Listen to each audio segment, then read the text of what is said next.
Yang kedua itu ada tes lisan. Nah, di sini ada wawancara dan presentasi. Yang pertama penjelasan teori.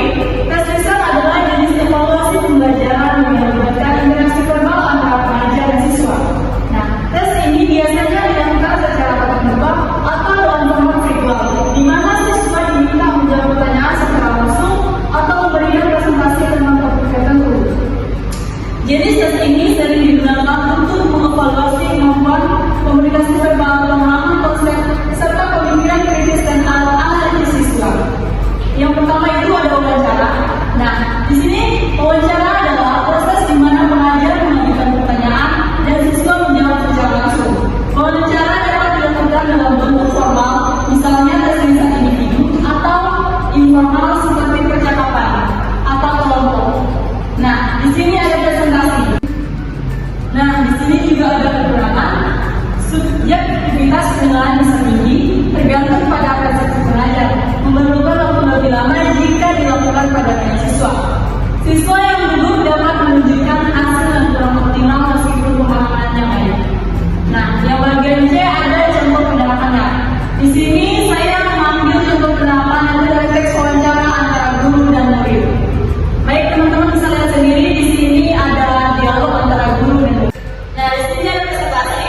Presentasi berupa siswa menyampaikan informasi atau menjelaskan topik tertentu di depan audiens atau kelas atau mengajar dengan menggunakan berbagai media, misalnya slide, gambar, atau alat bantu lainnya. Nah, di sini juga ada yang bagian B analisis, ada kelebihan. Kelebihan memungkinkan penilaian yang lebih mendalam terhadap pemahaman siswa, dapat mengevaluasi keterampilan berbicara, kemampuan berpikir kritis, dan pengetahuan siswa secara rutin, memberikan kesempatan bagi siswa untuk menunjukkan pemahaman lebih lanjut. Di sini juga ada kekurangan. Subjektivitas penilaian bisa tinggi, tergantung pada persepsi pengajar, memerlukan waktu lebih lama jika dilakukan. Selanjutnya akan disampaikan oleh teman saya, Bu Yanti. Baik, di sini saya akan melanjutkan materi nomor 3, yaitu teori teks kinerja observasi langsung keterampilan. Yang pertama A, penjelasan teori. Teks kinerja observasi langsung merupakan metode penilaian yang melibatkan pengamatan langsung terhadap individu saat mereka melakukan tugas tertentu. Metode ini memungkinkan evaluator untuk menilai keterampilan, kemampuan, dan perilaku individu secara langsung dan real time. Dalam konteks ini, kita akan membahas kelebihan dan kekurangan analisis, contoh penerapan dan simulasi teks kinerja observasi langsung. Baik, di sini ada kelebihan teks kinerja observasi langsung. Kinerja observasi langsung. 1. Penilaian langsung dan objektif. Observasi langsung memungkinkan evaluator untuk melihat secara langsung bagaimana individu melakukan tugas, sehingga penilaian lebih objektif dan akurat dibandingkan dengan metode lainnya seperti teks tertulis atau wawancara. Yang kedua, identifikasi keterampilan seleksi. Ada kekurangan teks kinerja observasi langsung. 1. Biaya atau waktu. Metode ini membutuhkan waktu dan sumber daya yang signifikan, baik untuk perencanaan, pelaksanaan, dan analisis hasil. Yang kedua, subjektivitas. Meskipun mereka untuk objektif, penilaian tetap bisa dipengaruhi oleh bias evaluator. Yang ketiga, kesulitan dalam pengukuran. Sulit untuk mengukur secara kuantitatif beberapa aspek kinerja seperti kreativitas atau kemampuan interpersonal. Yang terakhir, analisis teks kinerja observasi langsung untuk meminimalkan biasa atau meningkatkan keakuratan penilaian. Penting untuk melakukan analisis yang cermat terhadap tes kinerja observasi langsung. Berikut beberapa aspek yang perlu dipertimbangkan. Perkembangan kriteria penilaian. Kriteria penilaian harus lebih jelas, spesifik, atau terukur sehingga evaluator memiliki pedoman yang jelas dalam memiliki kinerja individu. Pemilihan evaluator harus memiliki kemampuan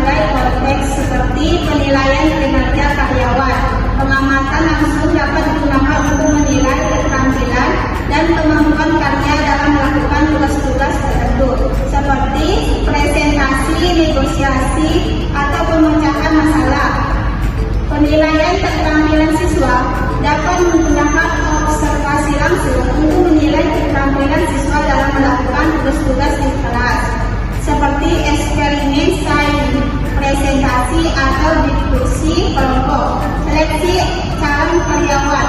Observasi langsung dapat digunakan untuk menilai keterampilan dan kemampuan calon karyawan dalam melakukan tugas-tugas tertentu, seperti penggunaan perangkat lunak atau penenang perangkat. Baik, akan dilanjutkan oleh rekan saya, Maya. Baik, di sini saya akan menjelaskan materi yang terakhir di mana di sini saya menjelaskan teori evaluasi tes, portofolio, jurnal, refleksi, penilaian sikap, penilaian langkah. Penjelasan teori dari portofolio yaitu kumpulan dokumen karya atau bukti hasil kerja yang dilakukan secara sistematis menunjukkan perkembangan kemampuan dan pencapaian seseorang dalam bidang tertentu. Yang B adalah analisis kelebihan dan kekurangan dari portofolio. Kelebihannya, penilaian lebih komprehensif, mengukur kemampuan nyata, memotivasi siswa, mendorong kreativitas. Ada kekurangannya, waktu penilaian lama, menyampaikan dokumen rumit, cenderung subjektif, standarisasinya sedikit. Contoh penerapannya ada 5 dengan saya akan memberikan contoh penerapan dari portofolio penulisan. Deskripsi pengumpulan karya tulisan seperti esai, cerpen, dan puisi. Tujuannya untuk menilai perkembangan keterampilan penulisan dan kreativitas siswa. Baik, di sini saya akan menjelaskan penjelasan teori dari jurnal refleksi. Bagian A, jurnal refleksi adalah tata tulis yang digunakan oleh individu, terutama siswa untuk mengerjakan pengalaman belajar proses perkembangan mereka. Ada pula analisis, di mana analisis ini ada beberapa melibatkan evaluasi terhadap isi kualitatif refleksi yang menulis. Yang pertama ada kedalaman refleksi, yang kedua ada keterkaitan dengan teori, yang ketiga ada identifikasi masalah, yang keempat ada rencanakan tindakan, yang kelima ada kreativitasan. Contoh dari penerapannya, di sini saya mengambil contoh tentang kegiatan presentasi kelompok, di mana di sini siswa dapat mendapatkan pengalaman dari pembelajaran kelompok, ada refleksi, dan ada juga analisis dan rencana tindakan. Baik, saya lanjut. Di sini saya akan menjelaskan tentang penjelasan teori penilaian sikap. Penilaian sikap adalah proses evaluasi yang bertujuan untuk mengukur dan menilai sikap pelaku dan nilai siswa yang konteks pendidikan. Baik, sini lanjut lagi ada bagian B, analisis, di mana analisis menilai sikap menyebabkan evaluasi terhadap berbagai aspek siswa yang dimaksud.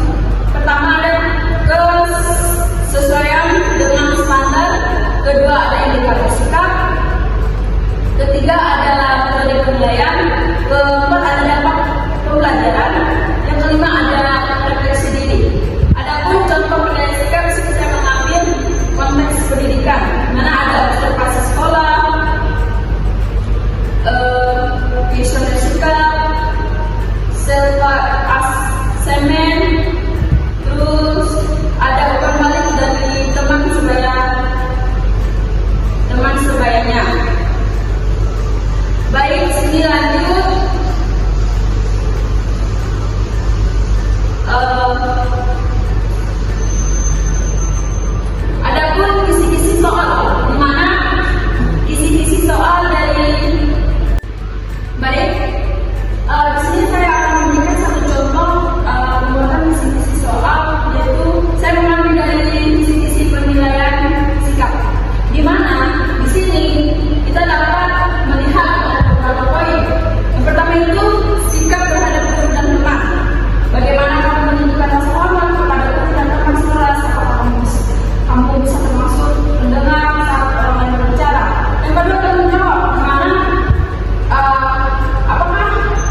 dari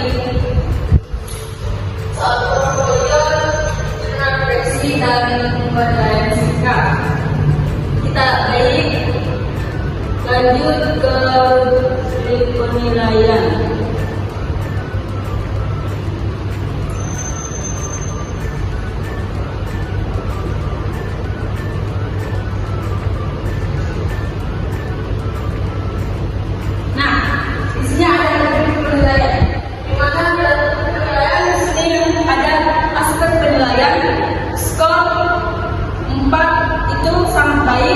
Dan skor 3 baik, dan skor 2 cukup, skor 1 itu kurang. Di mana dalam aspek penilaian sendiri ada kegiatan deskripsi kegiatan, di mana yang skor 4 itu menyediakan deskripsi yang jelas dengan sangat jelas dan detail. Skor 3 menyediakan deskripsi yang jelas saja.